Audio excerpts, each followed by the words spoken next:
Bonjour, c'est Ernest, et je voulais parler un petit peu du mental. Vous connaissez le mental? Vous avez déjà entendu parler du mental? Le mental, c'est quand on cogite trop, on pense trop, et on a tendance à se perdre dans nos pensées.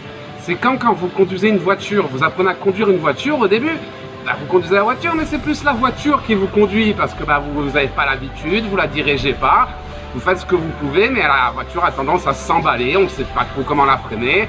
C'est pareil avec notre mental, nous devons apprendre à maîtriser notre mental, mais notre mental a tendance à s'emballer, on part dans des pensées, on s'arrête plus, c'est comme une voiture qui va prendre de la vitesse et notre mental s'emballe. Et lorsque notre mental s'emballe, on est tout le temps perdu dans nos pensées. Or, on doit être dans l'instant présent, on doit apprendre à être dans l'instant présent pour pouvoir construire notre vie. Tout se fait d'instant présent. Et le mental nous perd. Par exemple, vous pensez: est-ce que je vais avoir assez de sous pour payer mon loyer à la fin du mois? Comment je vais faire ça le mois prochain? Là, vous êtes dans le futur. Vous voyez, dès qu'on se projette dans le futur, on est dans le mental. Est-ce que... ah oui, mais j'étais heureux avant, quand j'avais mon chéri, on s'amusait bien, tout ça. Là, vous vous projetez dans le passé. Et ça vous empêche de vivre l'instant présent. C'est pour ça qu'il est important d'apprendre à maîtriser son mental. Parce qu'en maîtrisant son mental, on peut le calmer, on part dans tes pensées, ça s'emballe, et au bout du compte, on finit toujours par s'imaginer le pire. Oui, mais j'y arriverai pas, c'est pas possible pour ça. Le mental, c'est utile.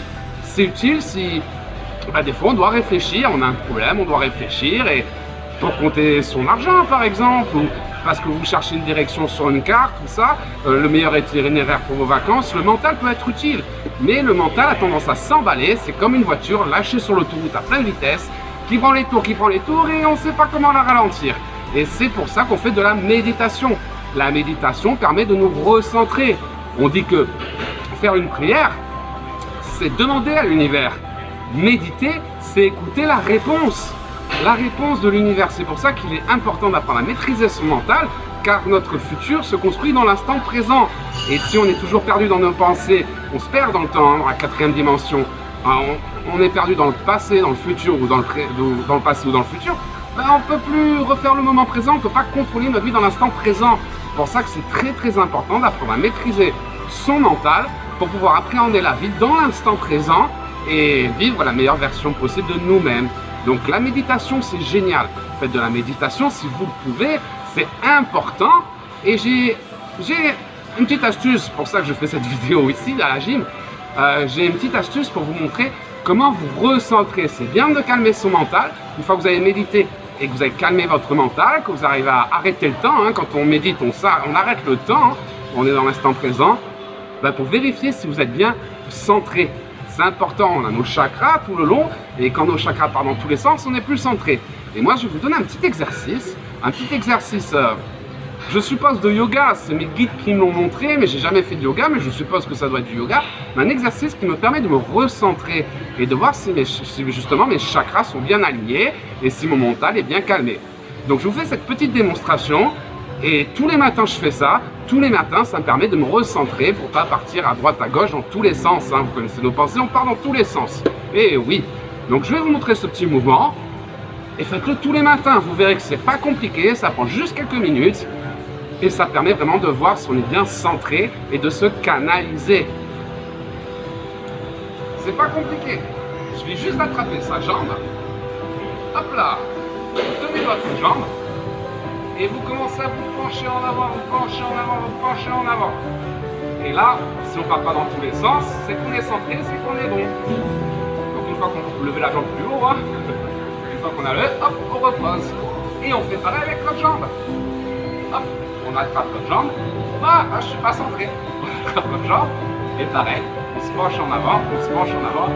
Vous voyez ça, j'ai du mal. On va y arriver. On se penche en avant. Hop là. Et on redescend. Et je fais ça plusieurs fois tous les matins et ça permet de se recentrer. Donc c'est important avant de prendre vos consultations ou avant d'aller travailler tout simplement, pas besoin d'être voyant. Il est important de faire un peu de méditation le matin. Tous les matins je fais un peu de méditation pour calmer mon mental, pour me recentrer. Et ce petit exercice, je suppose, de yoga, je n'ai jamais fait de yoga de ma vie, mais je suppose que ça doit être ça m'est enseigné par mes guides, qui permet de voir si je suis bien centré au niveau de mes chakras et si j'ai bien réussi à calmer mon mental. Les idées ressortent quand on est comme ça. Si on a levé la jambe et qu'on se met à réfléchir, On part dans tous les sens. C'est pour ça que quand on fait cet exercice, on a besoin de se concentrer sur nous-mêmes et notre mental est obligatoirement calme. Si on commence à penser, on va partir du côté de l'idée. Ah tiens, si je faisais... Et c'est la catastrophe. Pour ça, cet exercice est très très bien. Donc tous les matins, je vais faire la pub, un grand verre de jus de raisin, non. Tous les matins, oui, du jus de raisin, c'est bien si c'est pas celui de supermarché. Mais tous les matins, buvez un verre d'eau avec du citron. C'est alcalin, c'est très bon pour votre glande pinéale. Ensuite, une petite méditation pour vous recentrer, pour vous chasser les idées négatives, tout ça, vous recentrer, réaligner vos chakras. Et après ce petit moment que je viens de vous montrer, qui permet de vérifier, c'est comme un check, que tout est bien, que tout est équilibré. Et à partir de là, vous pouvez commencer vos activités, à sortir votre vie. Et vous verrez que si tous les matins vous prenez ces petites habitudes, vous vivrez tous les jours la plus belle des journées. C'était le message d'Hermès. J'espère que cette vidéo va vous aider, que ça vous a plu. Si vous voulez faire de la gym, venez, on va s'entraîner. Il ne me reste plus qu'à vous souhaiter de passer la plus belle des journées. Et je vous dis à très bientôt.